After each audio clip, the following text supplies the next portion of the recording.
Atos dos Apóstolos, capítulo 2, será nosso texto nesta manhã.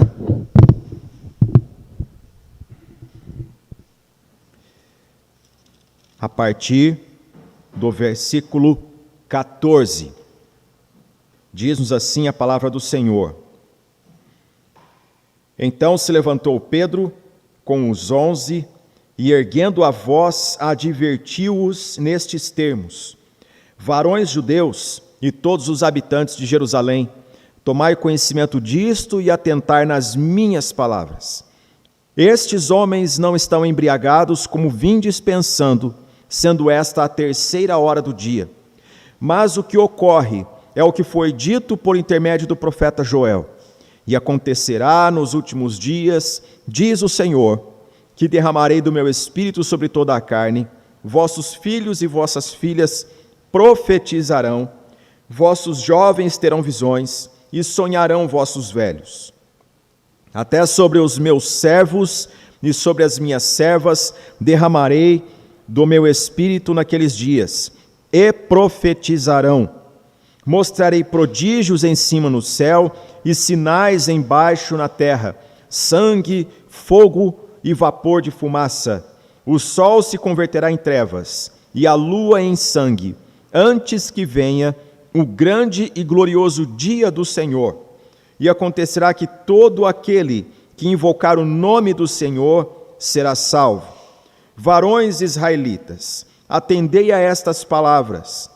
Jesus, o Nazareno, varão aprovado por Deus diante de vós, com milagres, prodígios e sinais, os quais o próprio Deus realizou por intermédio dele entre vós, como vós mesmos sabeis.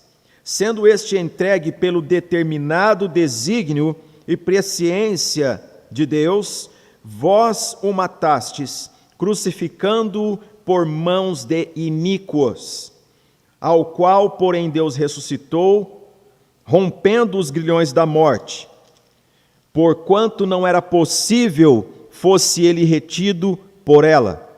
Porque a respeito dele diz Davi: diante de mim via sempre o Senhor, porque está à minha direita, para que eu não seja abalado. Por isso se alegrou o meu coração e a minha língua exultou. Além disto, também a minha própria carne repousará em segurança, em esperança. Porque não deixarás a minha alma na morte, nem permitirás que o teu santo veja corrupção. Fizeste-me conhecer os caminhos da vida, encher-me-ás de alegria na tua presença. Irmãos, seja-me permitido dizer-vos claramente a respeito do patriarca Davi, que ele morreu e foi sepultado, e o seu túmulo permanece entre nós até hoje. Sendo, pois, profeta, e sabendo que Deus lhe havia jurado que um dos seus descendentes se assentaria no seu trono, prevendo isto, referiu-se à ressurreição de Cristo, que nem foi deixado na morte, nem o seu corpo experimentou corrupção. A este Jesus, Deus ressuscitou, do que todos nós somos testemunhas. Exaltado, pois, à destra de Deus, tendo recebido do Pai a promessa do Espírito Santo, derramou isto que vedes e ouvis. Porque Davi não subiu aos céus, mas ele mesmo declara: disse o Senhor ao meu Senhor: assenta-te à minha direita, até que eu ponha os teus inimigos por estrado dos teus pés. Esteja absolutamente certa, pois, toda a casa de Israel, de que a este Jesus, que vós crucificastes, Deus o fez Senhor e Cristo. Ouvindo eles estas coisas, compungiu-se-lhes o coração, e perguntaram a Pedro e aos demais apóstolos: que faremos, irmãos? Respondeu-lhes Pedro: arrependei-vos e cada um de vós seja batizado em nome de Jesus Cristo, para a remissão dos vossos pecados, e recebereis o dom do Espírito Santo. Pois para vós outros é a promessa para vossos filhos e para todos os que ainda estão longe, isto é, para quantos o Senhor nosso Deus chamar. Com muitas outras palavras deu testemunho e exortava-os, dizendo: salvai-vos desta geração perversa. Então os que lhe aceitaram a palavra foram batizados, havendo um acréscimo naquele dia de quase 3.000 pessoas. Até aqui. Meus irmãos, nós estudamos na aula passada este evento sublime e irrepetível na história da igreja, que é o derramamento do Espírito Santo sobre os apóstolos. Eu digo irrepetível porque a forma como o Senhor Deus, Espírito Santo, ele adentra no ambiente em que estavam os primeiros discípulos, vem a cumprir aquilo que o Antigo Testamento dizia sobre as cerimônias de congregação do povo de Israel na presença do Senhor Deus e as promessas que ao longo da lei dos profetas nós podemos acompanhar sobre o derramamento do Espírito Santo. Para que nós não caiamos aqui de paraquedas no verso 14, é importante a gente fazer um breve relato do que nós estudamos na aula passada. Primeiramente, nós lemos em Atos 2, dos versos 1 ao 13, que o Senhor Deus, Ele tem domínio sobre todas as coisas, E o Senhor instituiu as festas do Antigo Testamento, apontando para algo que se concretizaria na pessoa de Jesus Cristo. Quando nós lemos os evangelhos, em especial o evangelho de João, ali no capítulo 7, nos versos 36, 37 e 38, nós temos uma declaração maravilhosa que não podemos deixar passar, que é quando, naquele rito que o sacerdote fazia, de lavar o altar, ele tomava um recipiente de bronze e ia até o tanque de Siloé, tomava a água do tanque e voltava para lavar. Isso é um evento que a tradição histórica nos informa. Havia uma procissão nesse trajeto. E acontece que, durante esse movimento, Jesus se faz presente e ele então levanta e brada aquela fala que as pessoas acham que é Jesus convidando os outros para ouvi-lo, mas não, ele está chamando a atenção para o cumprimento da Escritura e diz: quem tem sede, vem a mim e beba. E ao dizer isto, as pessoas então tiram os olhos do sacerdote e da procissão que vai ao tanque e volta-se para Jesus. E ele então diz que aquele que cresce nele teria a água do seu interior a fluir de forma inesgotável. E João faz uma glosa. Ele diz que Jesus disse isso com respeito ao Espírito Santo que se derramaria, porque o Espírito ainda não havia sido derramado, porquanto Jesus Cristo ainda não havia sido glorificado. Então a primeira coisa que nós aprendemos é que quando Atos 2 nos fala ao cumprir-se o dia de Pentecostes, nós então temos aqui uma declaração implícita: Jesus foi o quê? Glorificado. O derramamento do Espírito Santo não aconteceria sem a glorificação do nosso bendito Senhor e Salvador Jesus Cristo. E o que foi a glorificação do Senhor?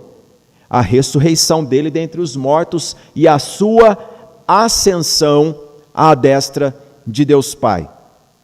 Por isso que o Espírito Santo é derramado sobre a igreja. E é derramado no contexto da oração, porque no versículo 14 do capítulo 1 nos diz que todos perseveravam unânimes. E nós perguntamos, mas eles perseveravam unânimes por quê?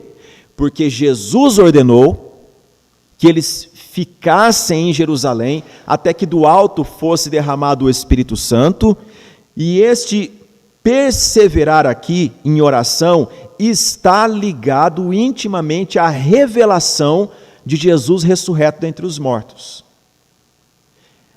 Gente, por que as pessoas, elas dão importância à fala da oração, mas não dão importância à prática da oração? Existe uma distância entre essas duas coisas. Por causa de um elemento: fé na ressurreição de Jesus. O que Atos nos ensina é que todo aquele que creu, que viu, que teve contato com Cristo ressurreto dentre os mortos, voltou para orar em comunidade. Aplicação para os nossos dias. A modinha dos desigrejados, de não preciso da igreja, esse tipo de coisa, não cabe no Novo Testamento. Porque Jesus, ele se revelou individualmente a indivíduos com um propósito específico, como foi o caso de Pedro, que o havia negado. Ele se revelou a Maria Madalena, primeiramente, ali no túmulo, ela foi a primeira a anunciar. Jesus vai se revelar a 2 que estão no caminho de Emaús, mas a ênfase é a revelação no coletivo. O Novo Testamento nos ensina a importância da coletividade na comunhão cristã. E quando fala a palavra igreja no Novo Testamento, sempre diz de um endereço, uma comunidade que se reúne num lugar para juntos adorarem a Deus, através da oração, dos cânticos espirituais e a instrução na palavra do Senhor. Todos esses perseveravam unânimes. E neste contexto da oração é que cumpre-se o Pentecostes, que são 50 dias após a festa, a terceira festa, que era das primícias.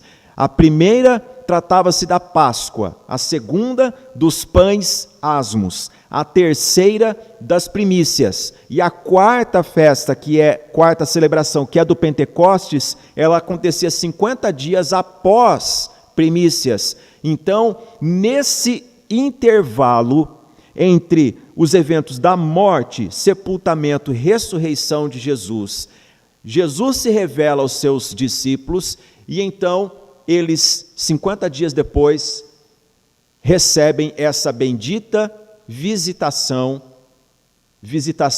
definitiva do Espírito Santo.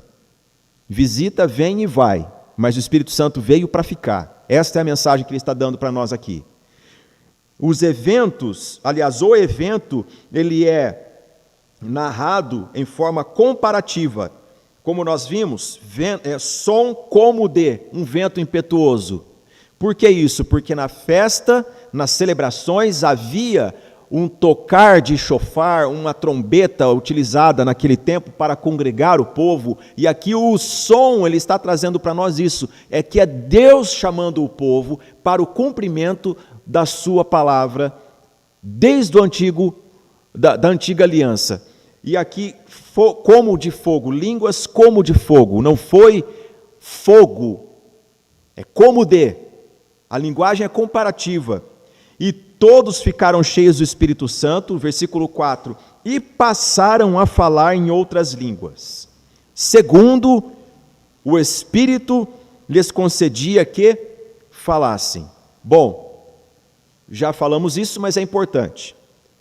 Aqui, o falar em línguas não é a mesma coisa que está lá em Coríntios, de 12 a 14.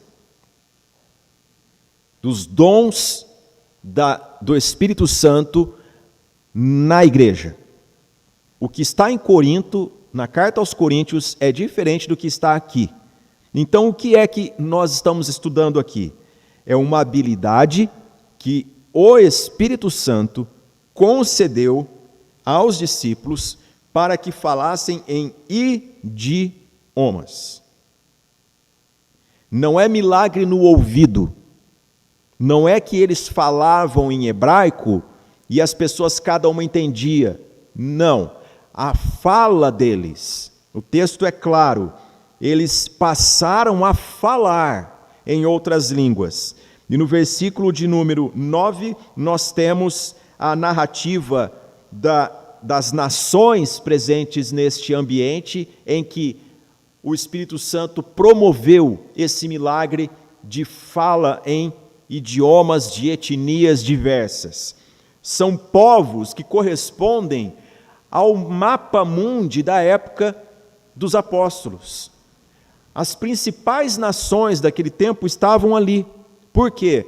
Os judeus haviam experimentado dispersões desde o primeiro cativeiro, eles haviam se estabelecido em diversas localidades do mundo antigo, e por ocasião da Páscoa, eles voltavam para Jerusalém para celebrar estas festas. E acontece que nessa ida e vinda, Jerusalém está cheia de gente do mundo inteiro.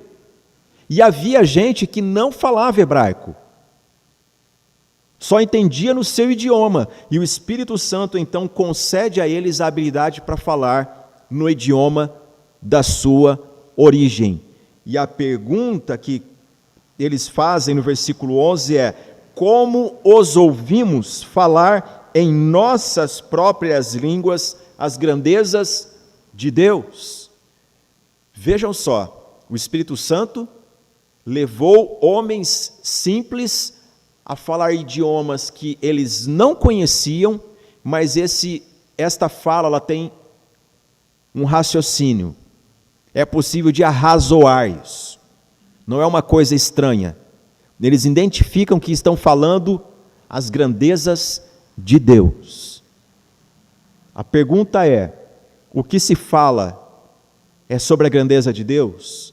O que se fala aponta para Deus? Essa é a pergunta principal que nós devemos fazer. Então, o versículo 12 nos diz que todos, atônitos e perplexos, interpelavam uns aos outros: que quer isto dizer? Que quer esse milagre dizer?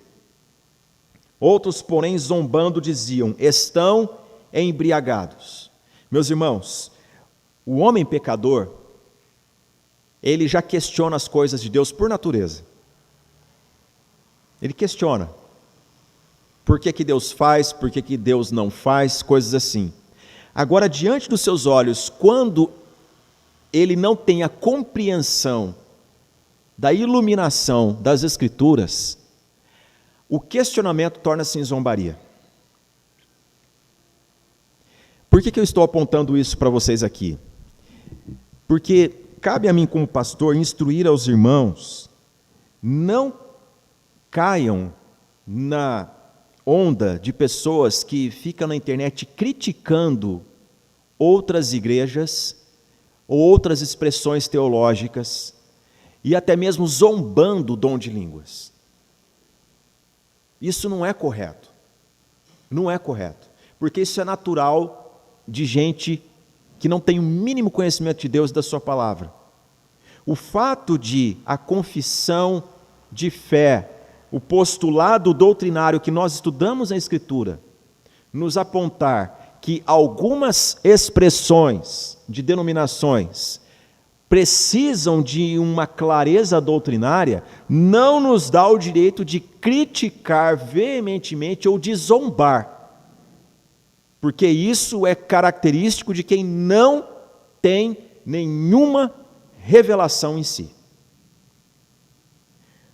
Então, vamos para o ponto da nossa aula, que é a primeira pregação da história da igreja. A história da igreja. A igreja começa onde? Começa aqui, em Atos capítulo 2, com a descida do Espírito Santo. Lemos no versículo 14 esta declaração importantíssima, que começa assim: então, se levantou Pedro com os 11, e erguendo a voz, advertiu-os nestes termos. Vamos meditar um pouquinho nesse texto. Então, vem para nos apontar que o que foi narrado anteriormente está ligado com o que vai acontecer aqui e agora. Lucas ele está dizendo para Teófilo o seguinte: eu te disse desse movimento espiritual promovido por Deus, nesse contexto, para trazer você ao que vai ser dito aqui e agora, Teófilo. Então não perca esse momento. Então, se levantou. Se levantou. Bom, vocês imaginam como que era essa assembleia. Aproximadamente 120 discípulos, pessoas que andaram com Jesus, pessoas que conviveram com o Senhor, estavam ali reunidos orando. E ao que nos mostra que eles estavam orando de forma ordeira, assentados e acomodados, como aprendiam dentro do judaísmo. Não era uma reunião de oração que estava ali tendo espasmos emocionais, esse tipo de coisa, é de aproximadamente 150 anos para cá. A publicidade disso, eu vou falar disso logo mais. Mas o que acontece é, eles estavam num ambiente, congregados, conjugados, orando. E quando a multidão vem e começa a haver uma zombaria dos de fora, se levanta um deles. E aí nós perguntamos, quem se levanta? Pedro. Eu chamo a sua atenção para isso. Se levantou Pedro. Meus irmãos, com a descida do Espírito Santo na vida da igreja e com o revestimento de poder que há no Espírito Santo, o Espírito Santo reveste o crente de poder, então passa a se levantar pessoas que outrora se assentavam e se escondiam. Lucas está nos dizendo isso, que com o revestimento de poder do Espírito Santo, aquele que provavelmente a sociedade diria, este aí não vai levantar, esse aí já provou para nós que é um grande covarde, ele não fala, ele não coloca a cabeça dele a prêmio, ele não dá as caras. O texto sagrado está nos dizendo que o derramamento do Espírito Santo, o revestimento de poder na vida do crente, cinge ele de ousadia. Ele se levanta, ele para de ficar assentado, confortável, dizendo para os outros, vai, fale para que eu me agrade do que você tem para me dizer. Ele para de ser espectador. Ele entende que Deus o usa e que todo o conhecimento que ele adquiriu desde a sua infância, das Sagradas Escrituras e da convivência dele com os 3 anos que passou com Jesus, é para este momento aqui e agora. Eu sei que todos nós sabemos a história de Atos dos Apóstolos até o capítulo 28, mas vamos imaginar que a história, ela terminasse aqui, ok? Somente uma força de expressão pedagógica aqui. Se essa história, ela terminasse aqui, esse homem, ele estaria entendendo o seguinte, tudo o que eu vivi, tudo o que eu passei, e a experiência que eu estou tendo agora, é para que eu me levante neste momento agora e proclame que Jesus é o Cristo. Se vão me matar, se a minha cabeça vai ser tirada, se eu morrer, não importa, o fato é que eu estou sendo levado por Deus para cumprir o seu propósito neste momento, aqui, agora, quando todos estão em volta de nós, zombando, criticando, eu preciso me levantar. Só que para isso ter um efeito no nosso coração, vamos meditar um pouquinho? Vamos lá no Evangelho de Lucas. Lucas 22, versículo 54. Deixe a sua Bíblia marcada em Atos 2, que nós vamos voltar já já. Então, prendendo-o, falando de Jesus, o levaram e o introduziram na casa do sumo sacerdote. Pedro seguia de longe. Pedro seguia de longe. Interessante essa observação, né, que Lucas faz. Alguém que segue Jesus de longe. Por quê? Porque Jesus foi capturado no jardim do Getsêmani, foi manietado, estava sendo esbofeteado, seria interrogado, E ele sabia o que ia acontecer, porque Jesus havia advertido sobre a sua morte anteriormente. Então ele segue Jesus de longe. Característica de gente ousada? Não, né? Verso 55. E quando acenderam fogo no meio do pátio e juntos se assentaram, Pedro tomou lugar entre eles. Entre mentes, uma criada, vendo-o assentado perto do fogo, fitando-o, disse: este também estava com ele. Mas Pedro negava, dizendo: mulher, não o conheço. Pouco depois, vendo-o outro, disse: também tu és dos tais. Pedro, porém, protestava: homem, não sou. E tendo passado cerca de 1 hora, outro afirmava, dizendo: também este verdadeiramente estava com ele, porque também é galileu. Mas Pedro insistia: homem, não compreendo o que dizes. E logo, estando ele ainda a falar, cantou o galo. Então, voltando-se o Senhor, fixou os olhos em Pedro, e Pedro se lembrou da palavra do Senhor, como lhe dissera: hoje 3 vezes me negarás, antes de cantar o galo. Então Pedro, saindo dali, chorou amargamente. Consegue imaginar essa cena?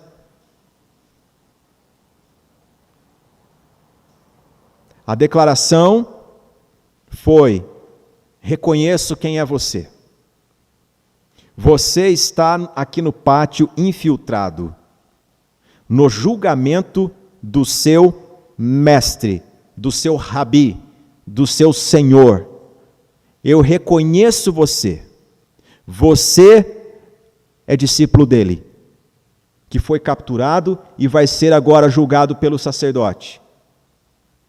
É você. E ele diz: não o conheço. Quando Mateus narra essa mesma passagem, Mateus e Marcos, eles também têm a mesma narrativa, aponta-nos que a mulher diz: é sim, o teu jeito de falar te entrega. Você fala como ele.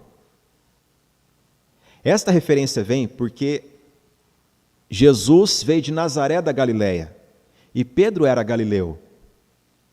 Havia um sotaque dos galileus.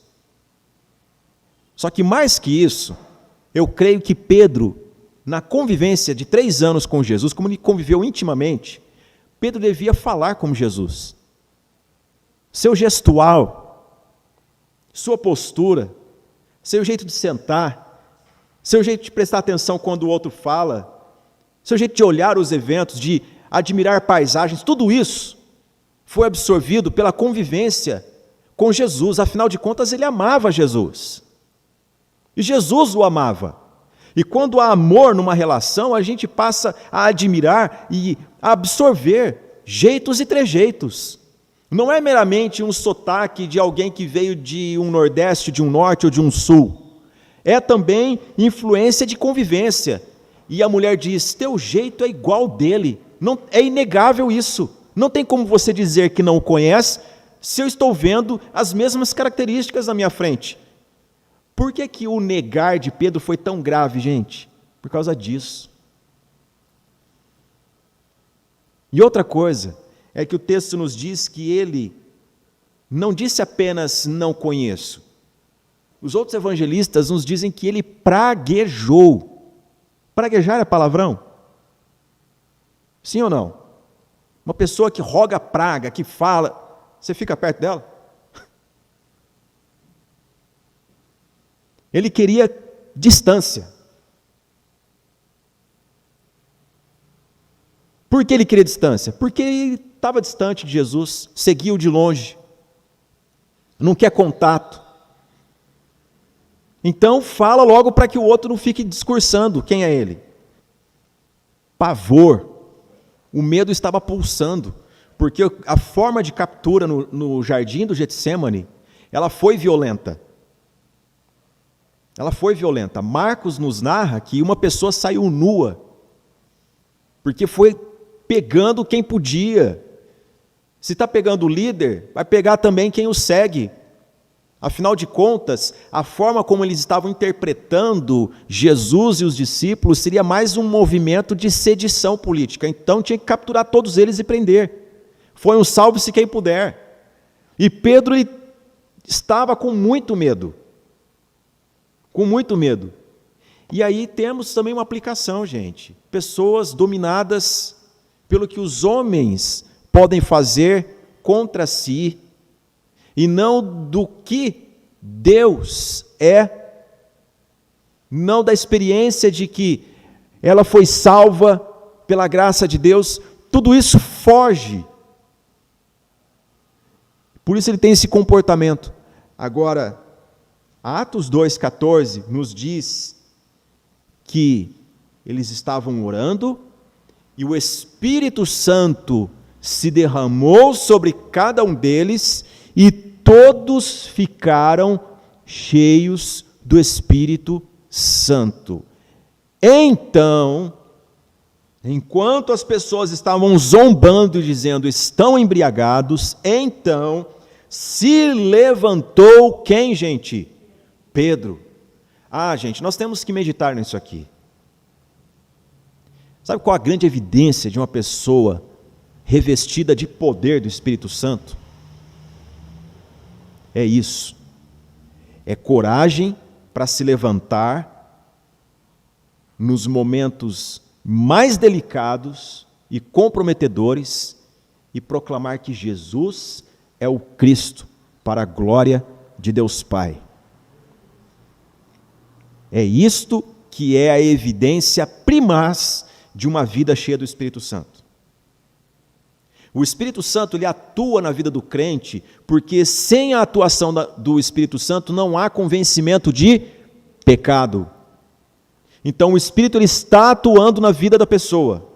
É o Espírito Santo que leva a pessoa a compreender os mistérios da salvação e ela se render ao senhorio de Cristo, a confessar Jesus como Senhor.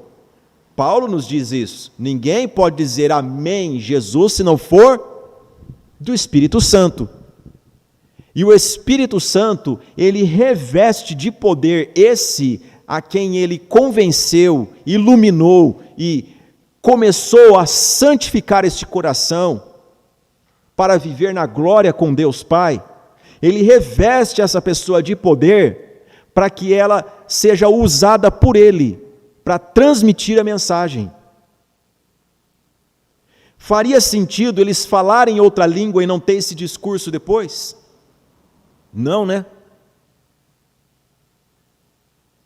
As pessoas se prendem tanto ao falar em outra língua e se esquecem desse versículo 14.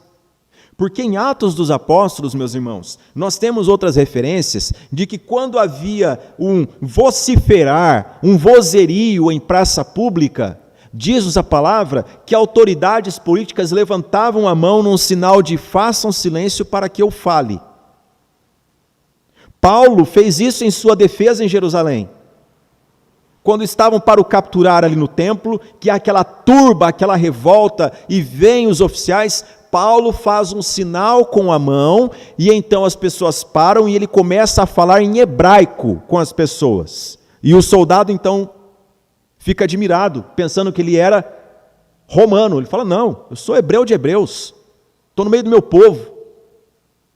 Faz-se um sinal para que as pessoas parem, para que se comece a falar. Agora aqui em Atos capítulo 2, as pessoas elas esquecem desse detalhe, é que há um dom da parte do Espírito Santo, mas num momento, esse vozerio ele para. E para por quê? Porque Pedro vai falar. Todo mundo fala, mas você acredita? É lógico, Deus é soberano, Ele pode dar dom àquele quem Ele quer, para ser usado segundo lhe apraz. Agora é o momento de fazer silêncio. Por quê? Porque a palavra de Deus vai ser pregada. O importante é a proclamação da palavra de Deus.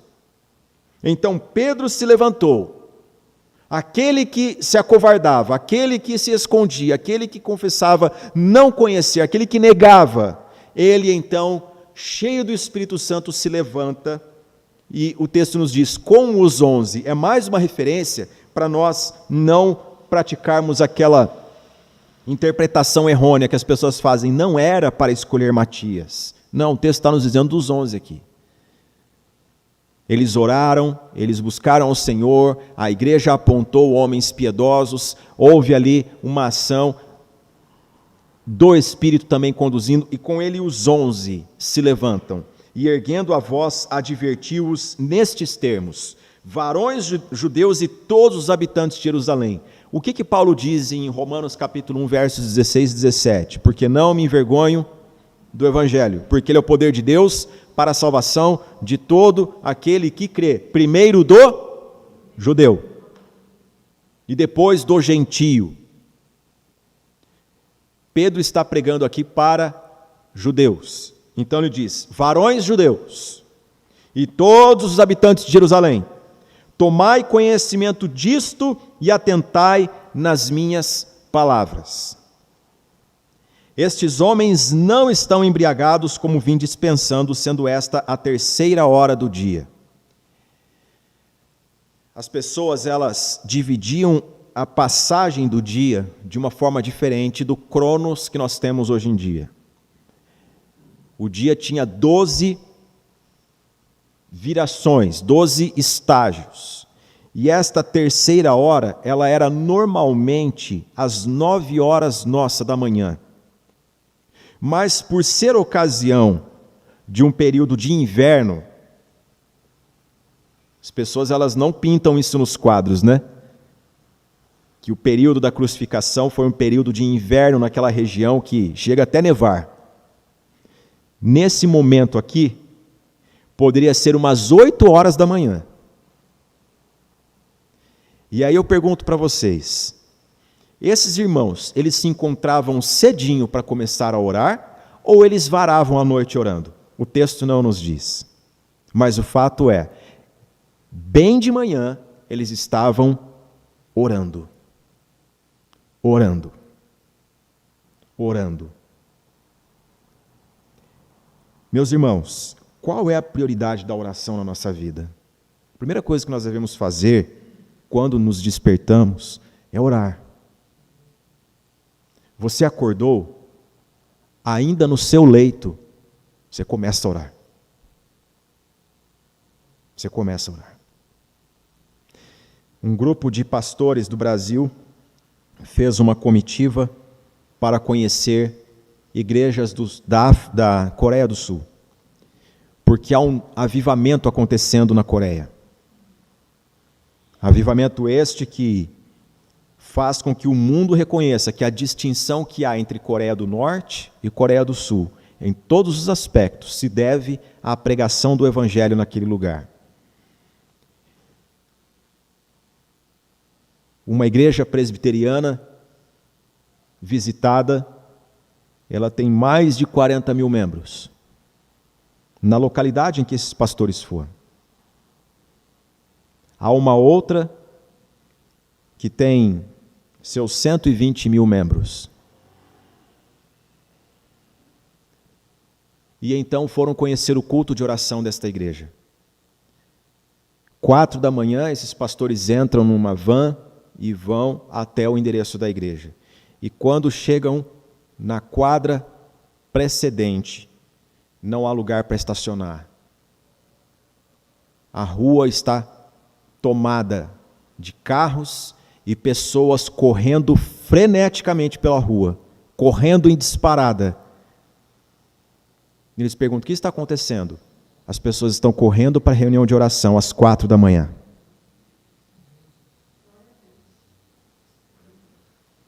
Correndo para a reunião de oração às 4 da manhã. E quando chegam dentro do espaço do templo de milhares, dezenas de milhares de pessoas, não há lugar. E o povo cantando, adorando a Deus, erguendo as mãos ao Senhor, invocando a presença do Senhor, é o culto de oração daquele lugar. E então perguntaram para o pastor daquela igreja: vocês oram como oram por causa da influência da meditação, do confucionismo, do budismo na cultura de vocês? Não.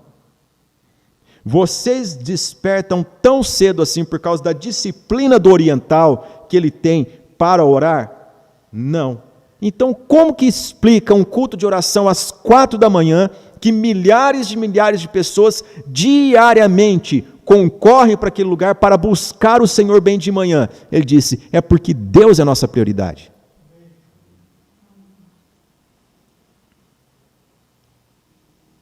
Meus irmãos, nós precisamos rever nossas prioridades. Nós precisamos rever as nossas prioridades. A prioridade do crente é estar com Jesus.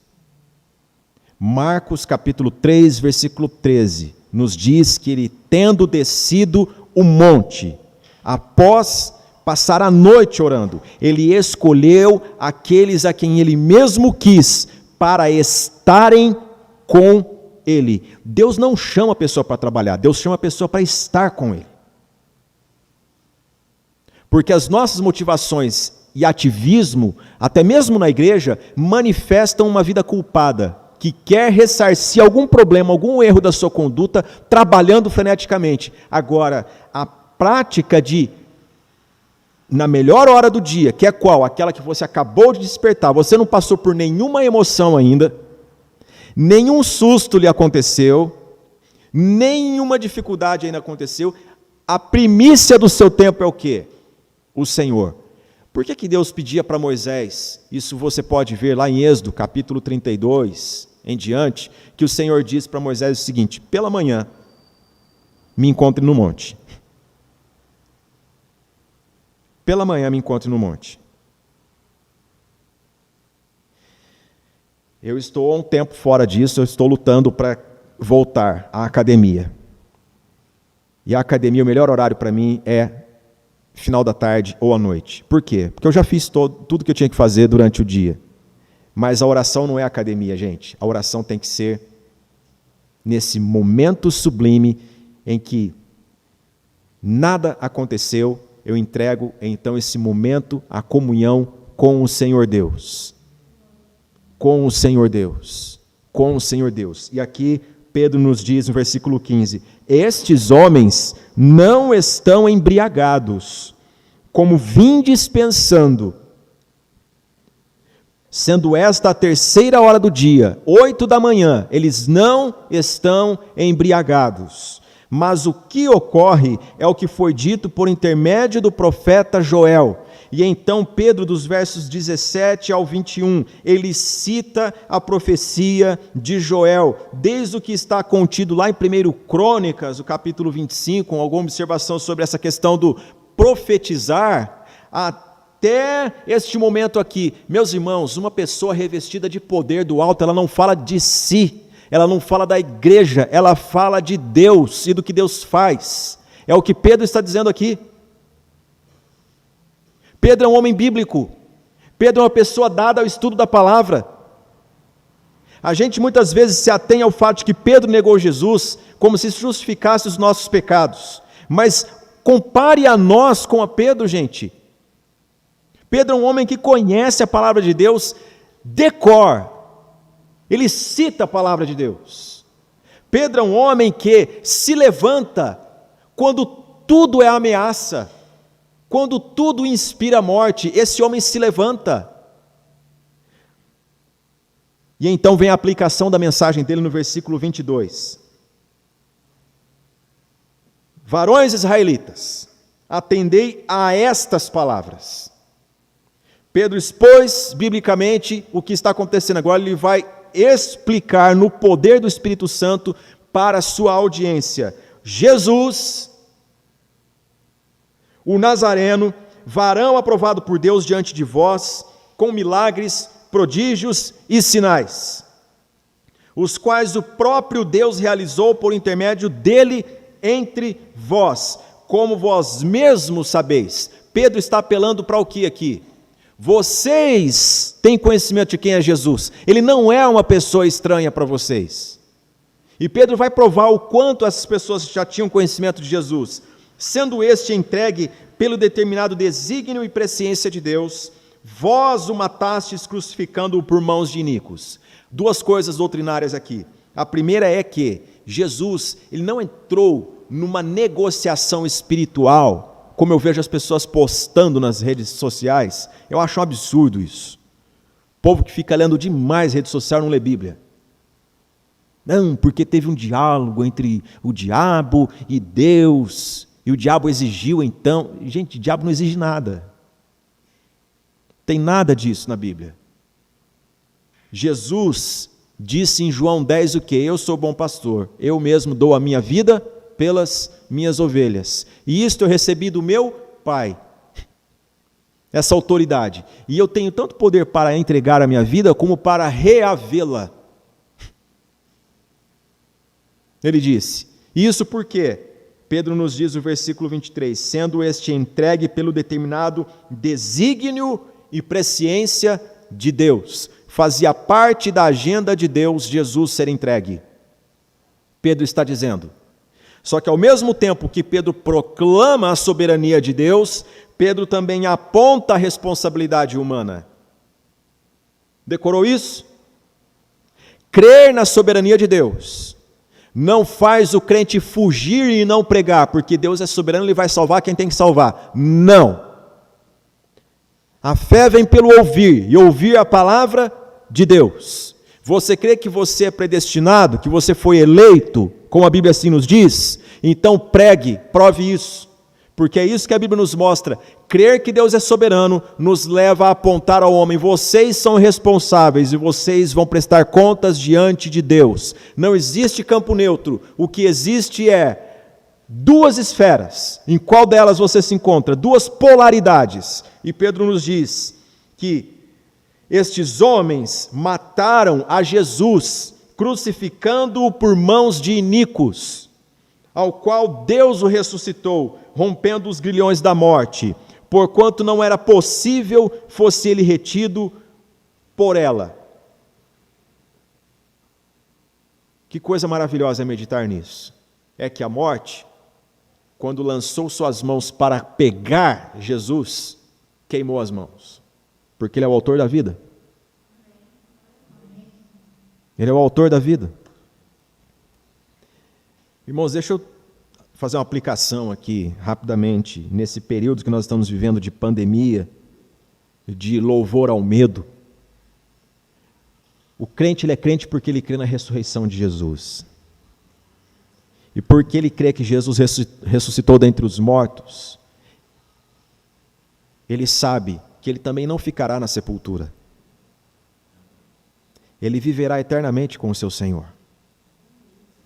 Ele será ressuscitado. Atos nos fala sobre ressurreição. Se você não medita na ressurreição, sua fé é manca. Se você não reflete no poder de Deus que venceu a morte, desculpe a minha sinceridade, você tem um mero assentimento intelectual ou uma afeição filosófica pela fé cristã. Porque o poder de Deus, ele se manifesta nisso, de que Jesus ressuscitou dentre os mortos. E este que venceu a morte, ele é Senhor. E esse título foi dado por Deus Pai. Por Deus Pai. Não é pelos homens. Não é invenção da igreja institucional. Não foi Constantino. Não foi Agostinho, não foi movimentos históricos sociais, foi Deus o Pai que apontou e disse, este é meu filho amado. Seu nome é Jesus, nós adoramos a Jesus, nós pregamos Jesus. Porque falar do poder de Deus em ressuscitar os mortos, não glorificando a Jesus, isso aí as seitas também fazem. Agora, apontar para Jesus dizendo, Ele é o Cristo, Ele é o Senhor, Ele, não foi possível a morte o deter, porque Ele é o autor da vida. Pedro, então, nos ensina algumas coisas importantes aqui na primeira pregação da igreja, meus irmãos. Ele nos ensina que a pregação, ela é sobre Jesus. A pregação é sobre Jesus. Atos capítulo 2, verso 22 já nos diz isso. Varões israelitas, atendei a estas palavras, 2 pontos. Qual a primeira pessoa que ele cita? Jesus. A pregação da igreja é sobre Jesus. A pregação da igreja não é ficar debatendo com quem chama ela de louca ou embriagada. A pregação é Jesus. Gaste seu tempo conhecendo Jesus. Gaste seu tempo conhecendo Jesus. Na minha turma de seminário, nós tínhamos que pregar. Eu me lembro de certa vez, o professor dizer para um colega de classe: você é bastante eloquente, você é muito inteligente, mas você em nenhum momento glorificou a Jesus.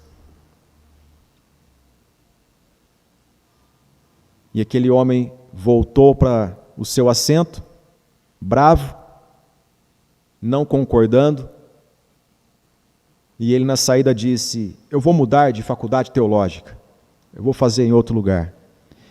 E aquele professor, que hoje está na glória com o Senhor, já partiu, eu lembro-me dele na porta da sala de aula dizendo: você pode ir para o lugar que você quiser, estudar com quem você quiser, você pode ter o título que você quiser, mas se você estiver pregando e eu ouvir que você não glorificou a Jesus, você vai me ver novamente à porta dizendo para você: você não glorificou a Jesus.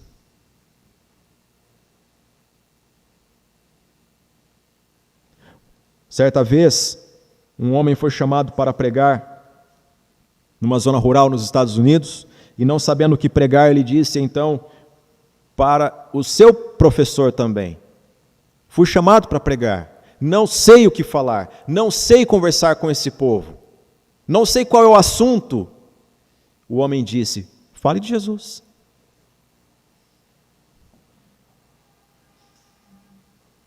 Fale de Jesus.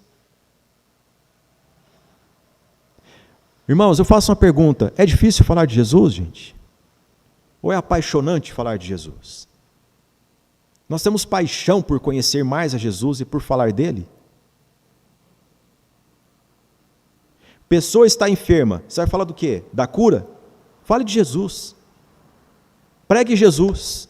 Se for da vontade de Deus a cura, Ele vai realizar. Mas Deus te levou até lá para que você pregue Jesus. Fale de Jesus. Somente Jesus. Perdoe-me a insistência de dar ilustrações, mas elas tornam um ensino prático para nós aqui agora. Eu soube que durante o mandato de Fernando Henrique Cardoso, Dona Ruth Cardoso, uma das mulheres mais intelectuais que esse Brasil já teve, formada em antropologia pela USP, uma das primeiras turmas no campo da sociologia no Brasil, ela estava atribulada, e então uma pessoa disse em Brasília: vou chamar aqui um homem, uma pessoa que no meio evangélico ele prega que é um negócio. E a senhora vai ver o que é o poder de Deus. Ela disse: chama ele. E o homem foi. E chegou lá, esse homem prega, e fala do grego, e fala do hebraico, e fala do latim, e fala, e terminou de falar. O homem disse: a senhora viu só o que ele disse? Ela falou: eu vi, e eu ouvi isso a minha vida toda. Isso não muda a vida, isso não tira a angústia do meu coração. Eu queria ouvir falar de Jesus.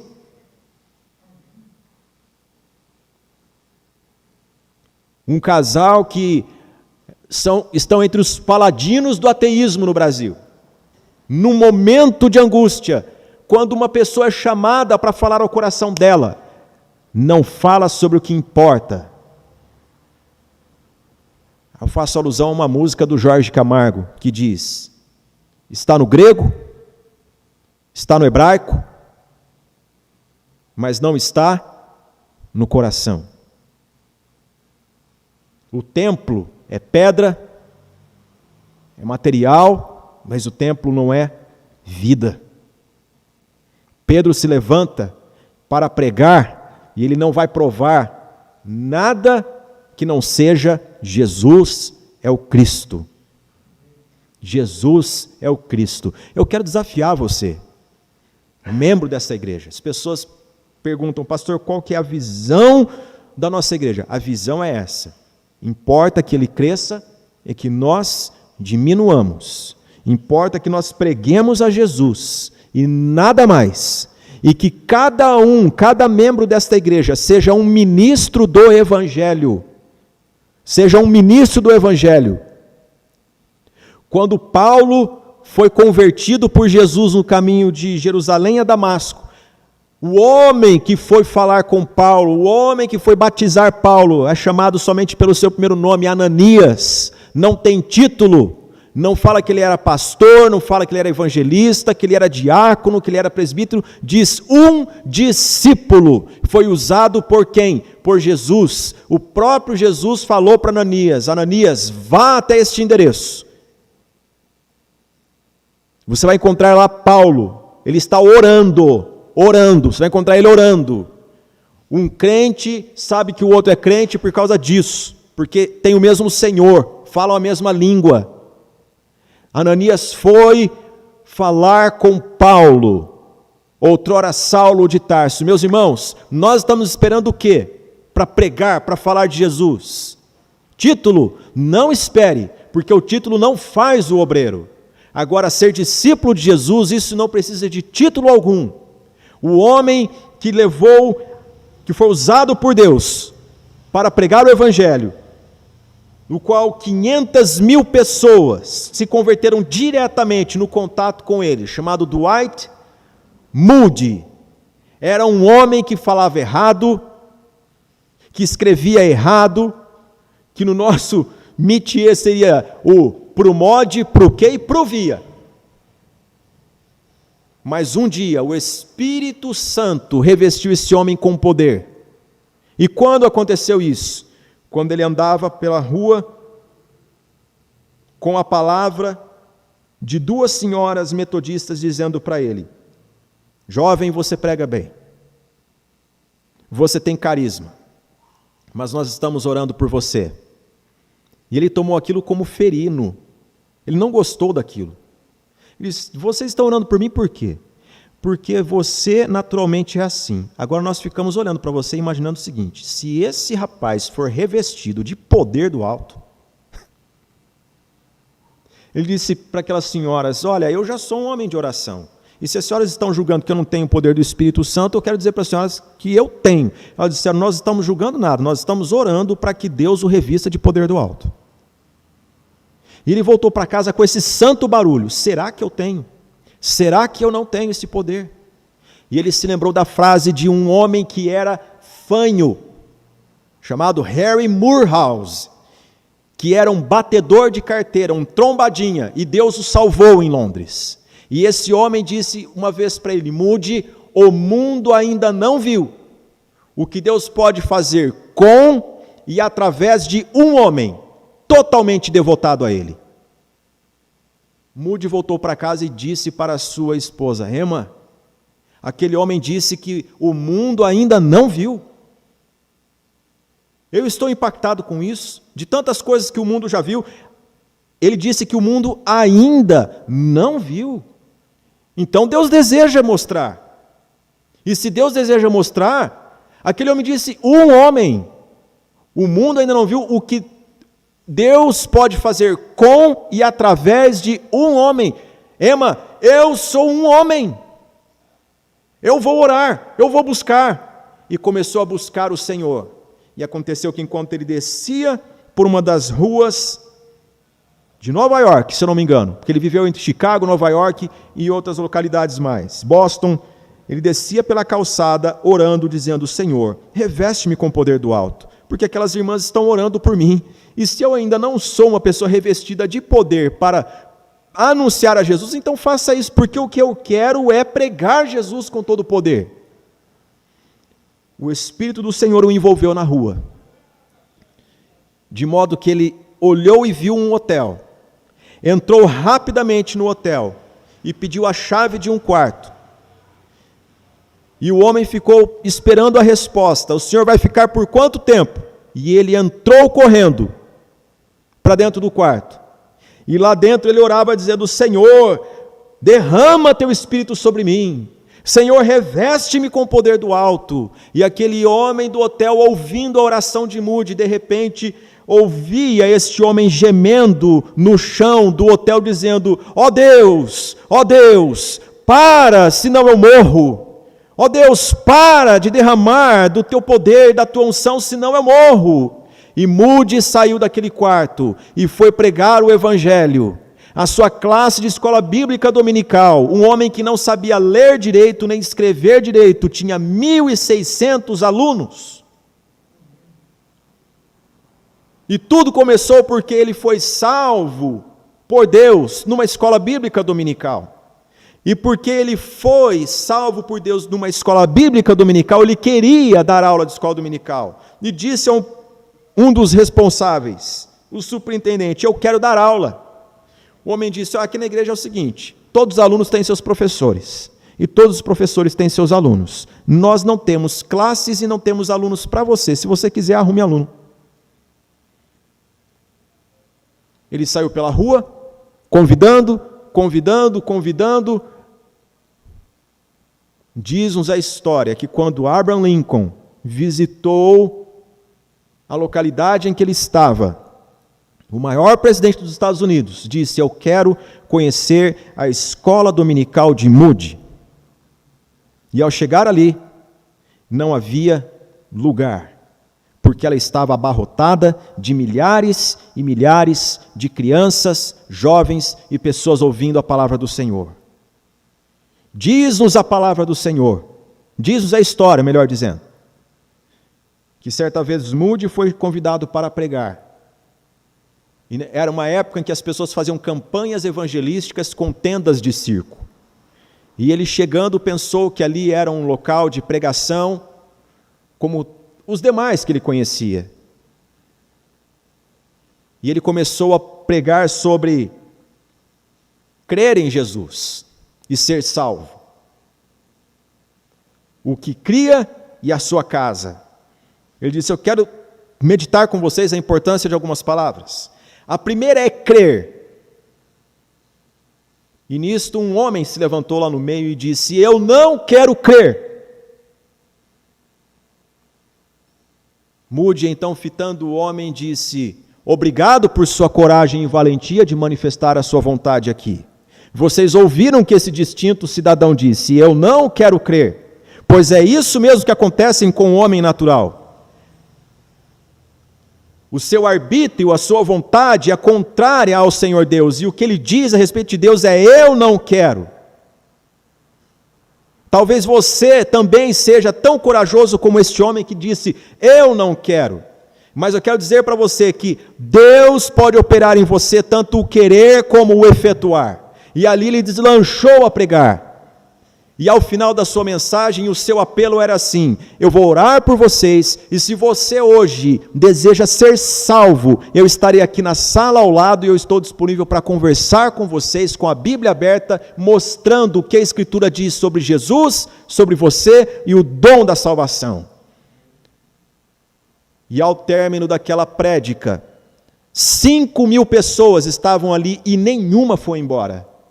E ele foi para a sala ao lado, e um dos companheiros disse para ele: nós vamos ficar aqui muito tempo, porque ninguém foi embora. E outro veio e disse: eu estou admirado, porque o senhor foi chamado para um ambiente de prova.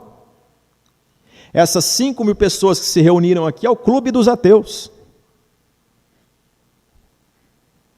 Nós reunimos os ateus para ouvir um pregador do momento, e muitos deles vieram para ridicularizar o Senhor.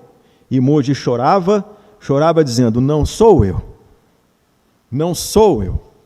É o poder do Espírito Santo, não sou eu. Meus irmãos, nós podemos ficar o dia todo aqui meditando nessa expressão, que Pedro se levantou, e ele chamou os varões israelitas, e ele disse: atendei a estas palavras, Jesus, o Nazareno. John Piper disse: o ministério do Espírito Santo é ser um holofote apontando para Jesus. Esta manhã, eu quero refletir com você isso. Nós começamos a nossa aula no versículo 14, onde diz: então se levantou quem? Pedro. Pouco mais de 50 dias atrás desta narrativa, Pedro estava negando Jesus. Mas depois de alguns dias, as pessoas olham e dizem: não é possível?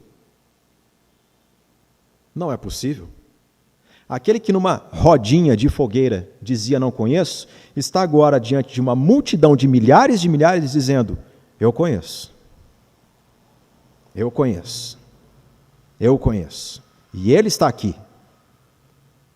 Seu Espírito foi derramado. Ele está presente entre nós. Eu o conheço. E eu quero dizer mais para vocês. Vocês o mataram e o crucificaram por mãos de iníquos.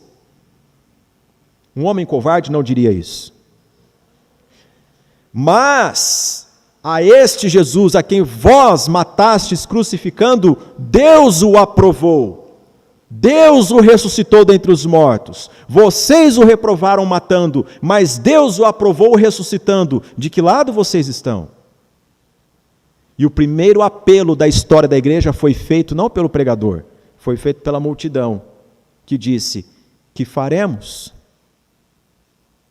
Que faremos? Meus irmãos, 50 dias, Pedro negou, e depois Pedro está pregando com poder. Há 50 dias atrás, você estava falando o que de Jesus? Não o conheço? Ou então, se der eu falo? Ou então, deixe que outro fale? Meus irmãos, com a descida do Espírito Santo sobre a vida da igreja e o revestimento de poder que vem da parte do Espírito Santo, nós não deixamos a oportunidade passar. Nós não vamos dizer: o próximo da fila fala. Nós dizemos: eu sou esta pessoa que tem o privilégio de, nos tempos eternos, ser lembrado por ser um homem que se levanta e diz: Jesus, seu nome é Jesus, eu o amo de todo o coração, Ele é meu Senhor e meu Salvador, e Ele está presente aqui pelo poder do seu Espírito Santo. Ele tem poder para te salvar, Ele tem poder para transformar a sua vida, Ele veio dos céus para levar você para o céu. Ah, meus irmãos, nós precisamos orar dizendo: Senhor, derrama do teu Espírito sobre a minha vida. Cada um de nós que estamos aqui no Jardim Bonfilioli, chega do tempo de a igreja não cresce, meus irmãos, quem dá o crescimento é Deus. Agora cada um de nós precisamos ser ministros do Evangelho onde nós estamos. As pessoas têm que olhar e dizer: verdadeiramente ele esteve com Jesus. O jeito de falar dele, ele não para de falar de Jesus, ele não nega quem é Jesus. Nós não podemos ser as mesmas pessoas de 50 dias atrás.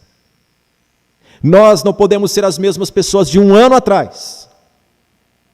Nós não podemos ser as mesmas pessoas de 5 anos atrás, de 17 anos atrás. Faz 17 anos que eu estou nessa igreja, e você tornou-se quem? Faz 40 anos, faz 50 anos que eu sou presbiteriano, ou que eu sou metodista, que eu sou um batista, que eu sou um assembleiano, que eu sou um quadrangular. Não importa a placa, você tem que ser encontrado como um discípulo cheio do poder de Deus, que diz: Jesus, o Nazareno. Este foi aprovado por Deus, ressuscitou dentre os mortos. É sobre isso que nós falamos. Ele é a vida, Ele é o caminho, Ele é a verdade, Ele é a vida. Meus irmãos, nós não podemos ser as mesmas pessoas de 50 dias atrás. Não podemos ser as mesmas pessoas de ontem. Nós precisamos buscar poder do alto e dizer: Senhor, Senhor, faça de mim o que esse mundo ainda não viu. Que Deus pode fazer com e através de um homem cheio do seu poder. Eu quero convidar você neste momento a dobrar o seu joelho e orar.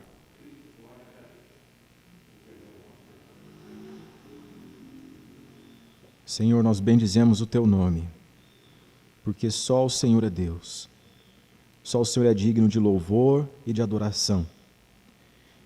O Senhor nos criou para o louvor da Sua glória. E nós, ó Deus, precisamos viver de modo coerente ao propósito do Senhor. Perdoa-nos, ó Deus, dos nossos pecados e principalmente pela omissão de falar da pessoa mais importante da nossa vida, que é o Senhor Jesus Cristo. Senhor, o Evangelho é o poder de Deus para a salvação. Ele não é o assunto que nós colocamos na gaveta, ele é o poder de Deus. Senhor, dá que este poder flua entre nós. Dá que este poder, ó Deus, ele seja derramado e seja profuso, ó Deus, na vida de cada um de nós, que os nossos corações estejam transbordando de Jesus Cristo, de amor por Jesus, de convicção de nova vida, e nós queiramos ardentemente, ó Deus, dia após dia, comunicar esta verdade a outras pessoas. Senhor, perdoa-nos pelas omissões, perdoa-nos pelos momentos de desinteresse, de aprender mais de Jesus na Sua palavra. Perdoa-nos, ó Deus, pelas indiferenças de orar por uma pessoa ao lado, de orar por um familiar, de visitar alguém. Ó Senhor, torna-nos cristãos de fato, torna o nosso coração na Tua direção. Isso é obra do Teu Espírito Santo e nós queremos isso, Senhor, não desejamos mais ser os mesmos. Senhor, trabalha em nós, ó Deus, trabalha em nós, Senhor, que a nossa oração não seja apenas aqui, na Tua casa, mas que ao voltar para casa nós continuemos a buscar a Tua presença. Ó Deus, perdoa-nos pelos momentos que nós passamos discutindo assuntos da Tua palavra e extinguimos o agir do Espírito Santo. Muitas vezes nós queremos levar para a ordem da nossa razão, mínima razão, o grande poder que há no nome de Jesus e na presença do Espírito Santo. Ó Deus, reveste-nos de poder. Reveste-nos de poder, Senhor. Senhor, que todos nós sejamos ministros do Evangelho no poder do Espírito Santo. Assim oramos no nome santo de Jesus. Amém.